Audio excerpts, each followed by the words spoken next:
Est-ce que travailler plus longtemps égale vraiment être plus productif? Est-ce qu'il faut vraiment travailler sans relâche, sans s'arrêter pour accomplir tout ce qu'on désire accomplir? La réalité, c'est que être productif, ça a plus à voir avec la façon dont on travaille, dont le nombre d'heures durant lesquelles on travaille. D'ailleurs, savais-tu que la majorité des gens ne sont productifs que 3 à 4 heures par jour? Donc si au lieu de nous épuiser à la tâche durant des heures sans respecter nos limites, on apprenait à mieux s'organiser de façon à respecter nos rythmes naturels pour tirer le maximum de nos heures de travail sans nous épuiser. Dans cette vidéo, je démystifie quelques idées reçues sur la productivité pour t'aider à travailler moins, mais mieux. Bienvenue sur Zenly Organized, je m'appelle Sarah et j'aide les personnes qui veulent vivre une vie plus sereine, épanouissante et alignée à mieux se connaître et s'organiser pour qu'elles puissent vivre leur best life. Aujourd'hui, je voulais aborder 3 mythes de productivité qu'on entend souvent et qui, en fait, au lieu de nous rendre plus productifs, nous rendent moins productifs et nous font travailler plus dur et pas plus intelligemment. Donc aujourd'hui, on va voir comment ces mythes nous nuisent plus qu'ils nous aident et comment en fait les changer et mettre en place des actions qui vont nous aider à être plus productifs et productives. Alors, le premier mythe, c'est cette idée qu'on devrait être constant dans tout. On devrait avoir une motivation constante, une énergie constante, des émotions constantes, etc. Mais nous ne sommes pas constants. Nous ne sommes pas des robots. Nous avons des fluctuations d'énergie, d'humeur, de tout quoi. Et donc, on ne peut pas performer de la même manière à toutes les heures, à tous les jours, à toutes les semaines, à tous les mois, à toutes les années. On change, on évolue, on passe différents stades, il y a des fluctuations différentes. Et donc, voilà, on fait partie de la nature. Dans la nature, rien n'est constant. Tout est toujours en constante évolution.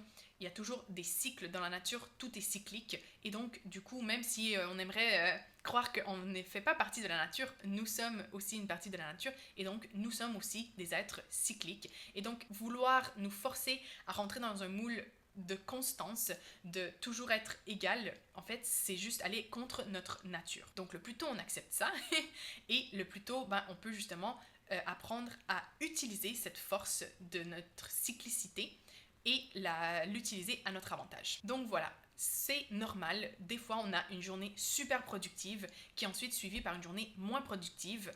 Et c'est correct, c'est normal. D'ailleurs, je dirais même que quand on a une journée super productive, on utilise beaucoup d'énergie, etc. Donc c'est normal que le lendemain, par exemple, on soit plus fatigué parce qu'on a donné un bon coup d'énergie, on a mis beaucoup de ressources, donc c'est normal. C'est un équilibre entre les deux qu'il faut apprendre à trouver et à accepter, voilà, qu'on a besoin autant d'action que de repos pour être productif. Heureusement, c'est possible d'apprendre à connaître nos propres rythmes, nos propres cycles et à les utiliser à notre avantage. Moi, il y a 4 outils que j'aime beaucoup et que j'utilise avec mes clientes, que j'utilise moi-même, et c'est de 1, le type énergétique en Human Design. Notre type énergétique en Human Design, en fait, nous indique si on est un type énergétique ou non. Donc, si on a une énergie, entre guillemets, illimitée, on reste des humains, donc personne n'a une énergie complètement illimitée, mais voilà, il y a des types qui sont énergétiques en Human Design, donc qui ont énormément d'énergie, et il y a des types non énergétiques, et donc qui ont moins d'énergie et qui ont donc besoin de plus de repos. Donc déjà de savoir ça, si on est un type énergétique ou non énergétique, ça nous permet d'accepter, si on est un type non énergétique, on va avoir besoin de plus de repos, et c'est tout à fait correct, et c'est tout à fait normal, et on devrait respecter ça. Alors que si on est un type énergétique, on a aussi besoin de repos, mais on va devoir gérer notre énergie différemment. Cette énergie bien, c'est pas non plus parce qu'on a beaucoup d'énergie que ça veut dire qu'on doit l'utiliser pour tout et n'importe quoi. Donc bien l'utiliser, ça va aussi nous permettre en fait de maintenir notre énergie et d'en avoir plus. Et donc voilà, connaître son type énergétique en Human Design, ça permet aussi de savoir qu'est-ce qui nous donne de l'énergie, qu'est-ce qui nous gruge de l'énergie et comment faire attention à son énergie de manière générale. Ensuite, il y a le chronotype, donc le chronotype qui régit nos rythmes de manière quotidienne. Donc au quotidien, comment notre énergie fluctue. Et ça, c'est assez stable dans le sens que généralement on peut identifier clairement quels sont les meilleurs moments de la journée où on est productif, les heures durant lesquelles on a notre pic de productivité, les heures durant lesquelles on est plus créatif par exemple, où on est plus porté à faire des activités plus sociales qui demandent de l'interaction. Et donc ça, c'est hyper intéressant de connaître son chronotype et d'identifier justement ce pic de productivité, comme je disais en début d'épisode, les 3 à 4 heures où on est les plus productifs durant la journée pour faire vraiment les tâches importantes, les tâches difficiles. Ensuite, si vous avez un cycle menstruel, eh bien le cycle menstruel, ça va influencer notre énergie sur les semaines en fait, de manière hebdomadaire et environ sur un mois. Donc à peu près une semaine il y a 4 phases et donc une semaine par phase plus ou moins, et donc qui va avoir des énergies différentes et donc qui va aussi impacter notre productivité. Donc ça, c'est important à prendre en compte. Ça va venir influencer aussi un peu le chronotype. Dans la semaine où on est un peu plus fatigué, et bien même si on a en théorie de l'énergie le matin, et bien si on est dans la semaine par exemple de nos menstruations où on est beaucoup plus fatigué, etc., ben, on va avoir moins d'énergie, même si le matin généralement on a de l'énergie par exemple. Et finalement, il y a les saisons qui viennent influencer notre énergie de manière un peu plus subtile, un peu plus en arrière-plan, et de manière beaucoup plus longue, parce que les saisons durent généralement 3 mois si on vit dans un pays où il y a 4 saisons. Et donc voilà, ça va venir teinter un peu les énergies générales du mois. Donc là encore, à prendre en considération. Par exemple, généralement, on tend à avoir plus d'énergie en été qu'en hiver. Et donc voilà, ça va venir teinter les énergies de manière générale. Donc moi, ce que je t'invite à faire, c'est d'apprendre à connaître tes propres rythmes, à identifier tes périodes de productivité, les périodes où tu es plus fatigué, et de planifier tes tâches en conséquence. Comme je te disais, si tu veux commencer par te reconnecter à ton corps, découvrir ces différents outils, tes différents cycles, je vais te mettre les liens vers les ressources gratuites pour t'aider à faire ça. Alors, je voulais juste rappeler un truc très très important avant de passer au deuxième mythe. Donc ça, c'est un peu un sous-mythe de ce premier mythe. Le fait est que si on ne peut pas être constamment productif, si on n'a pas une énergie constante, eh bien ça veut nécessairement dire que le repos, ça fait partie de la productivité. Parce que souvent, dans notre culture, on voit le repos comme une récompense au travail, à la productivité, alors que en fait c'est intrinsèque à la productivité, ça fait partie de la productivité, parce que si on ne se repose pas, on est toujours en action, et bien évidemment, éventuellement, on va s'épuiser et donc on ne pourra plus être du tout productif. Donc c'est vraiment un équilibre à avoir entre l'action et le repos. J'aime toujours donner cette analogie par rapport à ça. En fait, c'est comme un distributeur de billets. Si on fait juste toujours retirer de l'argent de son compte en banque, et bien évidemment, un jour, on n'aura plus d'argent. Ben, l'énergie, c'est un peu la même chose. Donc, quand on est en action, on prend de l'énergie, on prend des billets de notre distributeur, mais il faut aussi remettre de l'énergie, remettre de l'argent dans notre distributeur. Et comment on fait ça? En fait, c'est en se reposant. Donc, si on fait juste toujours prendre, qu'on est toujours dans l'action et qu'on ne se repose pas suffisamment, ben évidemment, au bout d'un moment, on va être à sec. Donc, c'est hyper important de faire renflouer régulièrement les caisses pour maintenir son énergie haute. Donc voilà, pour avoir une productivité soutenable sur le long terme, c'est hyper important d'apprendre à se reposer régulièrement, à prendre des pauses régulièrement dans la journée, à prendre des pauses plus longues, genre par exemple les week-ends, prendre des vacances périodiquement pour avoir vraiment des périodes de repos pour recharger nos batteries. Par exemple d'ailleurs, pour prendre des pauses régulièrement dans la journée, il y a la méthode Pomodoro qui est hyper populaire. La méthode originale, c'est de mettre un chrono pour 25 minutes, travailler de manière focus pendant 25 minutes sans distraction, etc. Ensuite, on prend une pause de 5 minutes et après généralement 4 blocs de 25 minutes, du coup on prend une pause plus longue.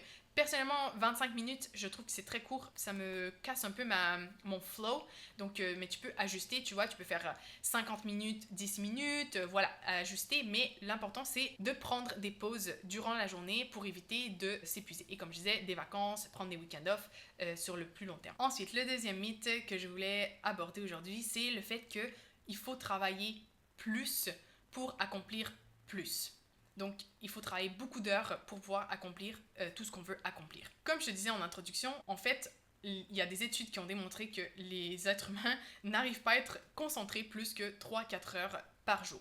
Une fois que ces 3-4 heures sont passées, notre capacité de concentration, elle chute drastiquement. Donc, le fait de se pousser à faire des tâches hyper demandantes, qui demandent beaucoup de concentration, ça sert à rien en fait, parce qu'on n'a pas la capacité d'être concentré durant plus que 3 ou 4 heures. Et donc, comme on n'arrive pas à être concentré, l'efficacité diminue aussi beaucoup. Et c'est normal quand on y pense, par exemple, un téléphone ou n'importe quel appareil, si on l'utilise énormément, au bout d'un moment, il faut le recharger parce que la batterie, elle ne dure pas. La même chose pour nous, si on utilise énormément d'énergie, au bout d'un moment, basta quoi. On a besoin de se reposer pour se recharger et continuer à bien fonctionner. Comme je mentionnais plus tôt, comment est-ce qu'on peut faire ça? Comme je te disais, on a 3-4 heures en général de productivité, de pic de productivité, où on peut faire des tâches qui nous demandent beaucoup de concentration, beaucoup de focus, peut-être des tâches très logiques, etc. Ce que je te conseille, c'est d'identifier cette période et de la préserver le plus possible. Tu la protèges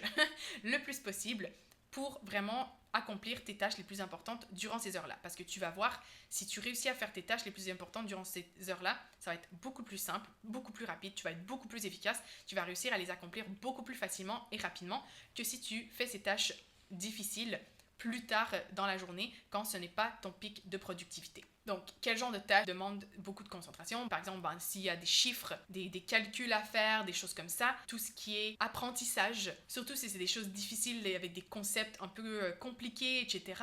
Tout ce qui demande de la minutie, vraiment dans les détails, ça va être à réserver pour le pic de productivité. Les autres heures dans la journée, bien sûr, ça ne veut pas dire qu'on ne peut absolument rien faire durant le reste de la journée, mais les autres heures, on peut les utiliser plutôt pour des tâches créatives, pour des tâches qui demandent des interactions ou des tâches qui demandent absolument aucune concentration.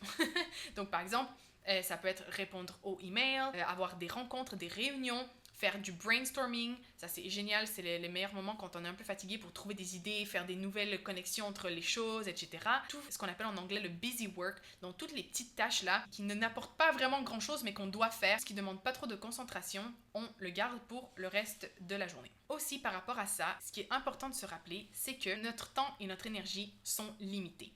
Donc, même en identifiant notre pic de productivité et en disant « Ok, ça c'est le moment où j'arrive à accomplir le plus de tâches, etc. » Il faut toujours garder en tête que la productivité, c'est pas faire tout et n'importe quoi. Être productif, ça veut aussi dire faire les tâches qui ont vraiment un impact, qui servent vraiment à quelque chose. Donc, c'est important aussi d'apprendre à prioriser ces tâches, à savoir qu'est-ce qui vraiment est important, qu'est-ce qui est urgent et à déléguer ou supprimer tout le reste. Et pour ça, moi, il y a la matrice de Eisenhower que j'aime particulièrement, qui est un outil hyper utile qui permet de classer ces tâches selon si elles sont urgentes et importantes. Alors, si ça t'intéresse d'apprendre à utiliser cet outil, j'ai un workbook là-dessus qui t'explique toute la méthode, comment utiliser la matrice de Eisenhower. Donc voilà, ça va être dans la bibliothèque Zen Organize, donc je vais te mettre le lien dans la description de l'épisode. Et pour terminer, je voulais juste te rappeler que ça n'a aucun intérêt de se forcer à faire des tâches quand on est fatigué, quand on n'a plus de concentration, quand on n'est plus du tout efficace. Mieux vaut se reposer ou faire des tâches qu'on peut faire dans cet état d'esprit, avec cette quantité d'énergie, plutôt que de se forcer et de se pousser à faire des choses parce qu'en fait, on va faire plus d'erreurs, on va faire les choses mal, ça va nous prendre beaucoup plus d'heures pour faire ces tâches et au final, ça ne va pas nous amener plus près ou mieux de notre objectif. Donc voilà, productivité n'égale pas plus d'heures. C'est pas parce qu'on travaille plus qu'on est plus productif. Hyper important. Et finalement, le troisième mythe, un que je déteste particulièrement, c'est celui qui dit qu'il faut se lever tôt pour être productif. Alors ça, c'est un mythe que je déteste particulièrement parce que moi, je suis pas du tout une personne matinale. Et avant d'apprendre à me connecter à mon corps, à savoir qu'est-ce qui est bien pour moi, comment je fonctionne, je me sentais mal parce que je pensais qu'il fallait que je me force à me lever tôt et tout pour être productive, alors que ce n'est pas du tout le cas. Chacun a son rythme, chacun fonctionne d'une manière différente et en fait, c'est magnifique, c'est beau qu'on ait tous des rythmes différents parce que notre société, si on y pense, elle ne fonctionnerait pas si tout le monde avait les mêmes rythmes. Parce qu'on a besoin de gens qui travaillent tôt le matin, on a besoin de gens qui aiment travailler de nuit. Il y a beaucoup de jobs qui se font en dehors des horaires normaux et qui sont hyper importants au bon fonctionnement de notre société. Donc biologiquement, on a évolué avec différents rythmes biologiques, des personnes qui sont plus matinales, des personnes qui sont plus nocturnes, etc. Parce que on en a besoin. Si on n'en avait pas besoin, on ne serait pas comme ça. Moi, j'espère que notre société, on va essayer d'arrêter d'imposer des rythmes standards aux gens, alors que nous ne sommes pas standards, personne n'est standard, tout le monde a son propre rythme, et j'espère qu'un jour, on va pouvoir vivre à son propre rythme, travailler à son propre rythme, et que les compagnies vont être plus ouvertes à ça. Mais bon, ça c'est un peu mon côté idéaliste. Mais je pense vraiment que les gens seraient plus heureux, fonctionneraient mieux, seraient plus productifs, plus en santé s'ils pouvaient respecter leur propre rythme. Donc peut-être qu'un jour, on aura cette chance. Donc voilà, si tu n'es pas une personne matinale, ne t'inquiète pas, tu peux être productif quand même. Moi, je me considère une personne très productive et je ne suis pas du tout matinale. Et d'ailleurs, je t'encourage à respecter le plus possible ton rythme naturel parce que quand tu te forces à travailler avec un rythme qui n'est pas le tien, en fait les résultats, ça peut même être délétère pour ta santé, mais c'est juste pour la productivité, c'est horrible quoi. Donc vraiment écoute-toi, si c'est possible, essaie d'adapter ton horaire à ton rythme. Parle avec les supérieurs si c'est possible d'adapter. Je pense qu'aujourd'hui, dans certains jobs, c'est possible de le faire. Donc si tu as cette chance, fais-le. Sinon, voilà, essaie de voir si c'est possible de faire des mini-ajustements pour respecter le plus possible ton rythme naturel parce que tu vas voir, ça va faire une grosse différence. Donc voilà, c'est tout ce que j'avais à te partager aujourd'hui. Je pense que la bottom line, vraiment ce qu'il y a à se rappeler ici, c'est qu'en termes de productivité, il n'y a pas de one size fits all. Il n'y a pas de méthode qui fonctionne pour tout le monde. Tout le monde est différent. Tout le monde devrait apprendre à se connaître, à respecter ses rythmes, à savoir qu'est-ce qui fonctionne pour lui ou elle. Parce que c'est ça la clé pour mieux s'organiser et être plus productive. Il n'y a pas de recette miracle. Il faut apprendre à se connaître et adapter les stratégies à qui on est, à comment on fonctionne. Donc comme je t'ai dit, si tu as envie d'explorer les différents outils dont je t'ai parlé, je vais te mettre les liens vers les différents épisodes de podcast et le lien vers la bibliothèque Zenly Organized où tu pourras retrouver tous les workbooks gratuits pour t'aider à mieux te connaître, mieux connaître tes rythmes, mieux t'organiser, apprendre à prioriser ta to-do list.